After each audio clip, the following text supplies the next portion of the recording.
밤 이렇게 시간이 안 가는지 정말 버스 안에서 going 이불 속에서 going은 언제나 너에게 going Assalamualaikum warahmatullahi wabarakatuh.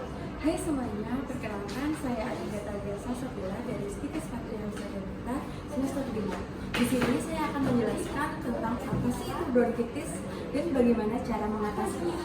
Yuk simak videonya.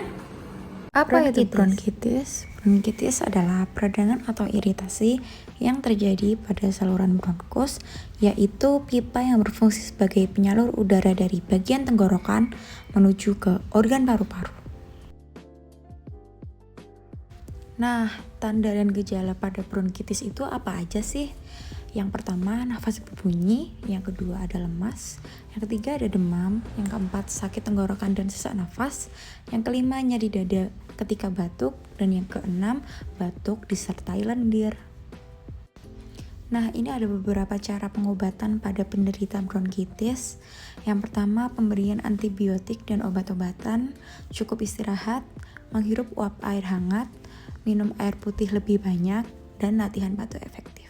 Nah, dari beberapa cara pengobatan penderita bronkitis di atas yang mungkin dari teman-teman tadi ada yang tidak tahu apa itu latihan batuk efektif, karena kemungkinan juga dari tiap harinya juga belum tentu mengenali apa latihan batuk efektif. Yuk simak videonya apa itu batuk efektif. Nah, batuk efektif adalah tindakan yang diperlukan untuk membersihkan sekret atau dahak.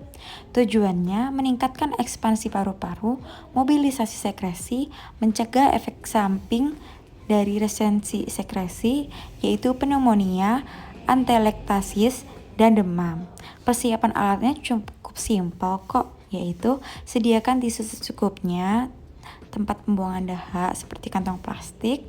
Nah, ini beberapa cara teknik-teknik melakukan batuk efektif.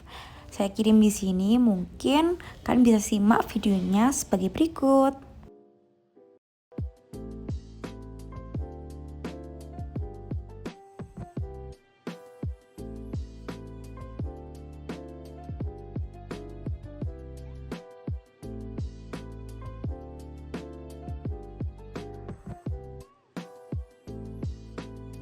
Nah, itu tadi penjelasan tentang bronkitis dan latihan batuk efektif. Terima kasih sudah menonton, semoga bermanfaat. See you.